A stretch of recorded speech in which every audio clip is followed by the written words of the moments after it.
زکوٰۃ کے 8 مستحقین یعنی جن کو آپ زکوٰۃ دے سکتے ہیں۔ قرآن کریم کی سورہ توبہ کی آیت نمبر 60 میں درج ذیل 8 مصارف زکوٰۃ کا ذکر موجود ہے۔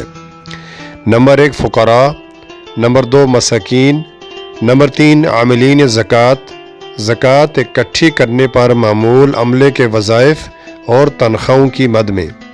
نمبر 4 مؤلفۃ القلوب، وہ نو مسلم جو ضرورت مند ہوں اور اسلام پر انہیں ثابت قدم رکھنے کے لیے ان کی دلداری مقصود ہو۔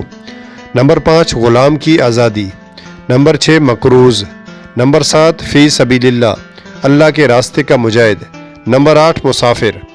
زکوٰۃ دیتے وقت دینے والے کے دل میں زکوٰۃ کی نیت کا ہونا کافی ہے۔ زکوٰۃ وصول کرنے والے کو یہ بتانا ضروری نہیں کہ یہ زکوٰۃ ہے، بلکہ ہدیہ، عیدی یا کسی اور نام سے بھی زکوٰۃ دی جا سکتی ہے۔